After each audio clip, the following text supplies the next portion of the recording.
Hi, my loves. Welcome back to a special episode of Tea and Takes with Simi. So, this is a special episode because my birthday was just 24 hours ago. It's not up to 24 hours actually. And I turned big 30. I wanted to film this yesterday, but I had a beautiful solo date where I did different things. And so it took my day and I was tired. And so I decided that today's the last day of November because my birthday is the 29th. So I don't want November to go by before I record this and post it because it's so important.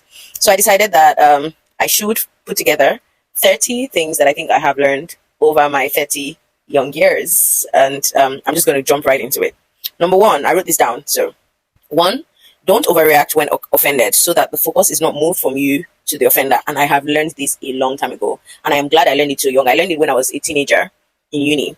There were this group of girls who had said something negative about me. Like they had said very horrible things. They had bullied me. And it was so bad that my parents were even thinking of intervening. However, at some point, there was some form of resolving or something, but or they had, I think, done something to another person. And the way I reacted to be like, oh yeah, these people, they're always doing this thing. It was so much that people removed focus on the fact that they were the bullies. They had done it to several people. They were the bad person. They were the bad people rather in that situation. And people moved the focus on me like, oh, like that reaction was so much. Why would you say that? And all of that. Anyways, it made me learn that lesson to never ever overreact when offended so that the focus is not moved from the person who made the actual offense to me. And then, or I don't even share blame with the person. So it's like, when you've offended me, I never want to be like, oh yeah, person A who is the offender did this bad thing, but you too should not have reacted this way. So I want the person who did the offending to take the blame that they deserve 100%. I must not share it. And that means that I must have self-control. I must have self-regulation skills to make sure that I report to the right authorities if need be. I keep calm. I don't do anything that will make me share the blame with that person. That's lesson one. Two, learn to love your own company. If you can, especially as a woman, oh my God, if you can, please try to stay alone. Like live alone for some years of your life. Don't move from living with your parents, being told what to do with your parents, into living with your husband. If you can, if you have the funds, please try to live on your own. It's such a beautiful experience. But more than that, learn to stay alone. Because some people live alone, but they're always like looking for some friend to hang out with, blah blah blah. So they never learn to have to just be with their own company without being bored. Stay alone and learn not to be bored. Learn to go to do things alone. Go to the movies alone. Go to the restaurants alone.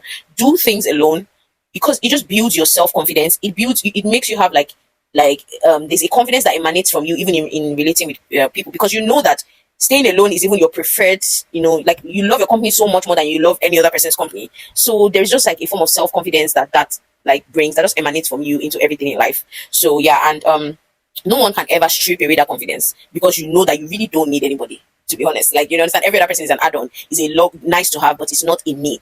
So please learn to love your own company. And, I went on a solo date yesterday and it was the most peaceful thing ever. I had initially wanted to make plans with friends, but I asked myself, because I've learned over the years to be on my own, I almost prefer it. And, I went to the restaurant, I went to do some of my niche things that I know that others might not enjoy, but I do enjoy it. And it was so beautiful and peaceful, much more than it would have been if I had to be around many people. But that was not me before. That was something I intentionally did. I remember that movies, for example, I used to say, oh, I can never go to the movies alone because like, oh, it's going to be so boring. Who am I going to laugh with? Blah, blah, blah.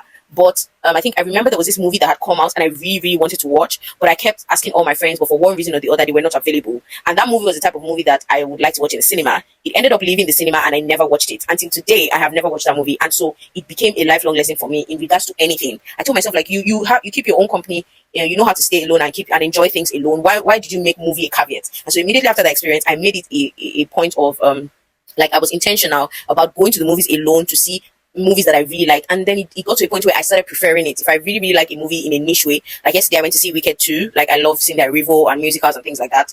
I was like, I don't want any other person distracting me. In fact, now I prefer to go alone to go and see it.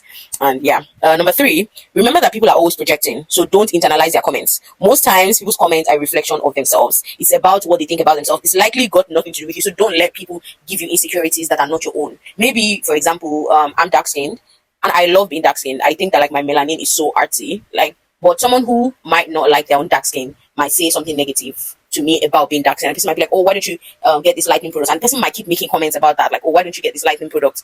And then that person is not, that's a sort of criticism or whatever of that person is not about me. It's about them. It's about them hating their own melanin. And so if I internalize it, I then create like an insecurity that is not mine. So just be careful. Remember that many times when people are insulting, when they're advising, when they are critiquing, they are really just projecting their own insecurities. So don't inherit their insecurity.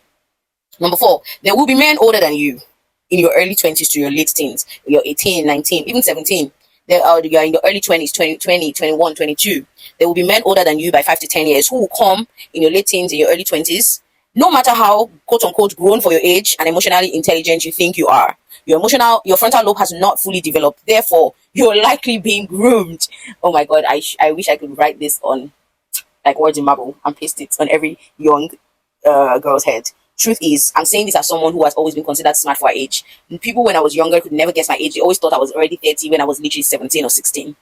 So I will admit that I was smart and more emotionally intelligent and grown for my age. I just knew things and I was able to be discerning and everything. So I thought I was so smart. But looking back now, I still was taken advantage of a lot. I still was being groomed by men. Thank God that he saved me from those men.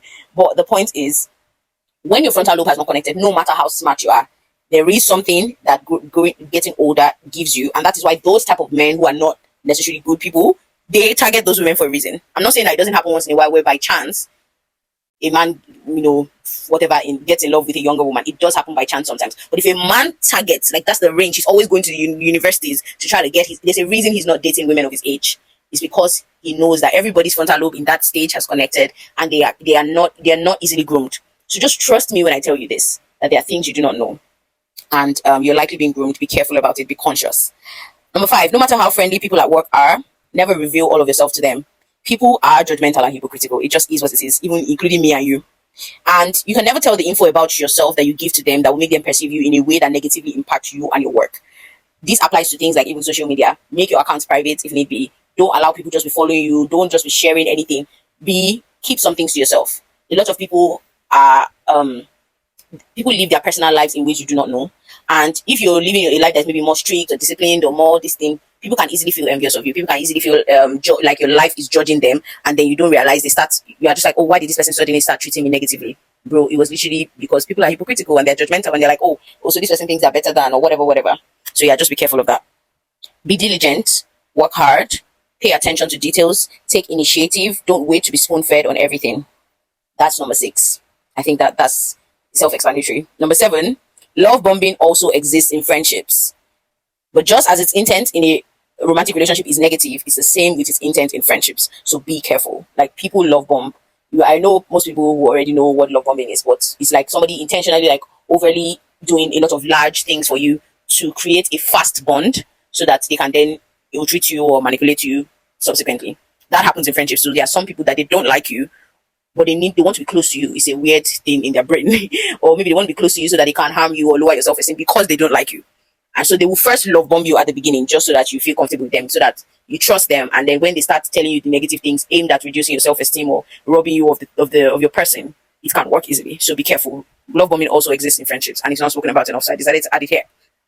As a woman, number 8, as a woman, okay, I think I've said this earlier, try to live on your own. It does so much for your confidence and your self-esteem, and it shows you how capable you are. It's also peaceful. It strengthens your knowledge of your autonomy and your free will, especially since you live in a world that's very intent on taking your autonomy and your free will away.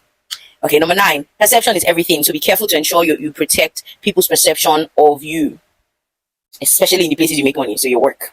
If you have a business, in your business as well. Number 10, stop making friends with people just because they're around you, and stop allowing people you wouldn't choose as your friends typically to slip into that space. Don't be drawn in by trauma dumping. That's a huge way that some people try to make friends, but you shouldn't be making friends because like you guys have shared trauma.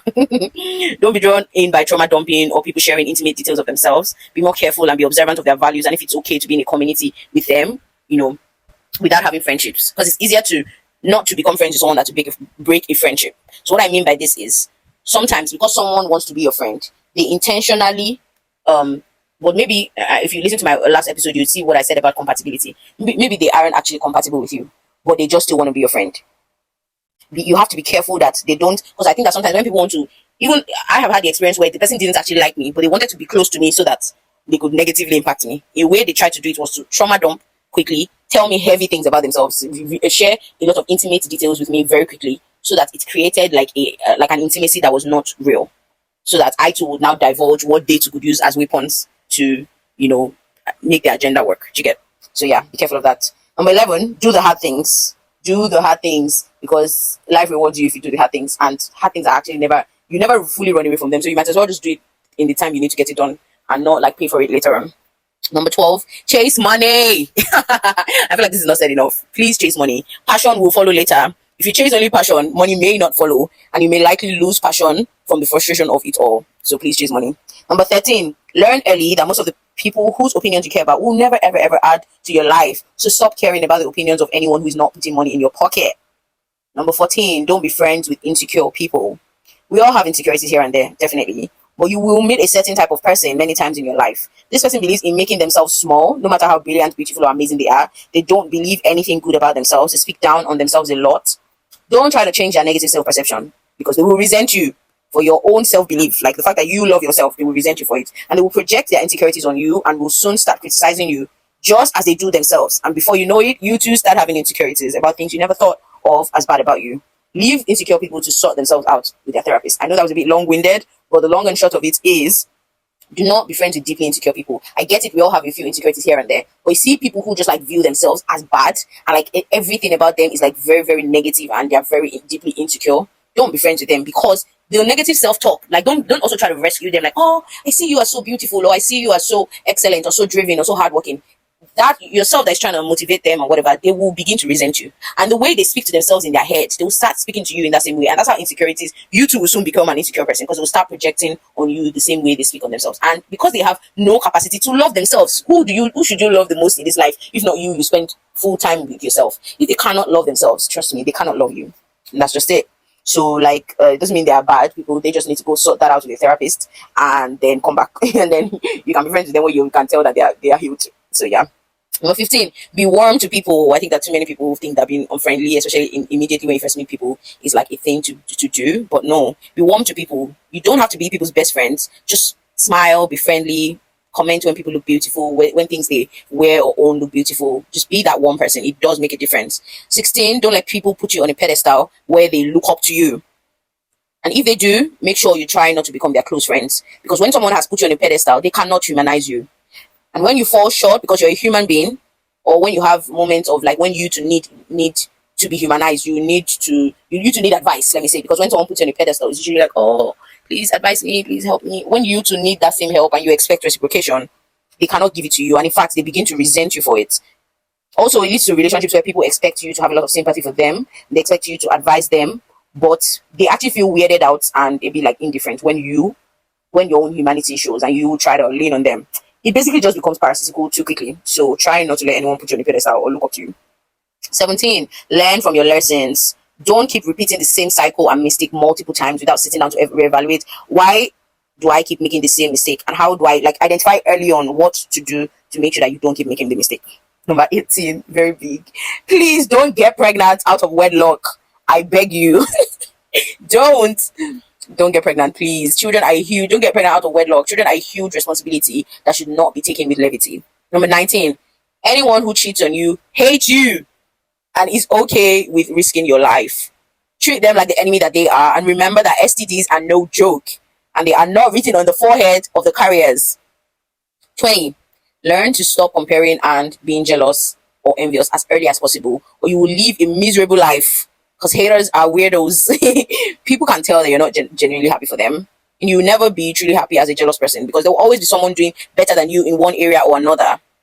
Number 21, face all of life's worst case scenarios in your head and show yourself evidence that life will still be happy, even if you don't tick all the boxes of societal expectations. So let it stop holding you captive.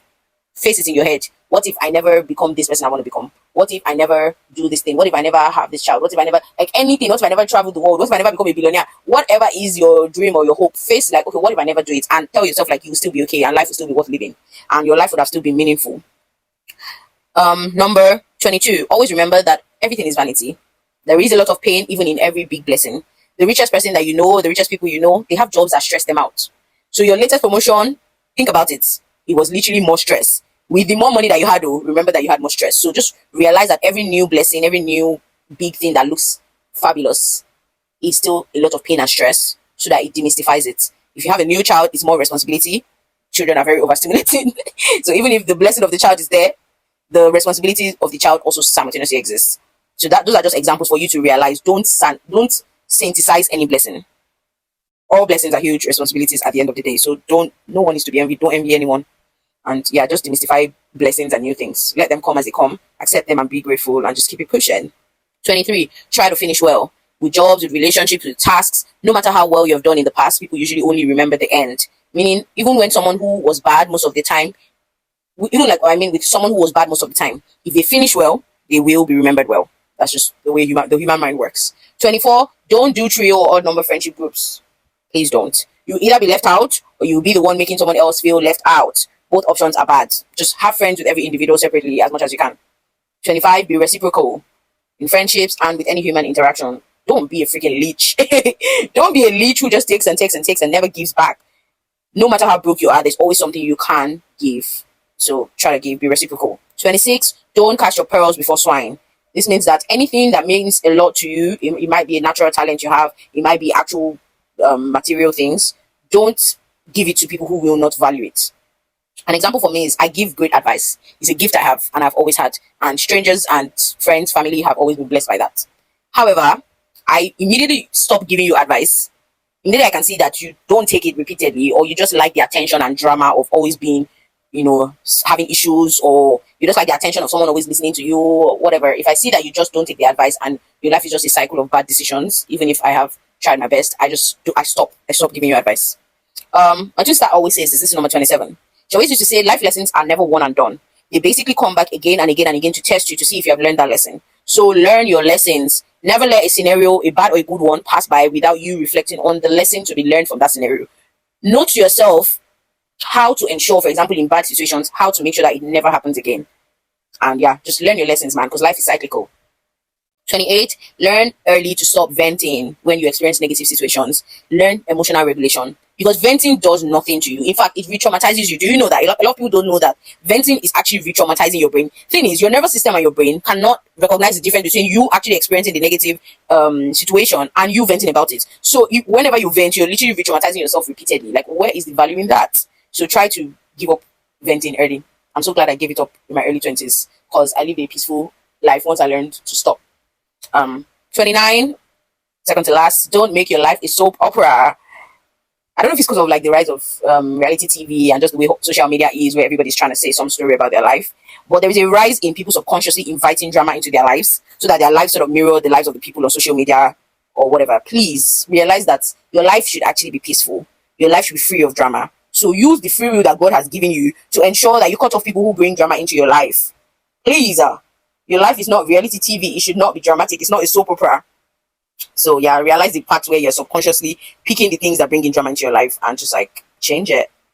Last but not least, 30, be intentional about looking put together because it affects people's perception about you. Learn to dress for your body type and your skin color. Make your hair neatly. Learn skincare. Use your sunscreen. Invest in good but affordable clothes. Remember that being beautiful does not only create great perception, it boosts your self-confidence and it ensures you don't become that weirdo who is always jealous of people and hating on people who put in effort in their appearance. So this has been a long episode, but hopefully you listen to the end. I myself will always come back to these gems to remind myself about them because I think they're really good. If you have any additional advice for me, I value advice so much. So please write them down in the comments and I will be sure to take them on and others can learn from it too.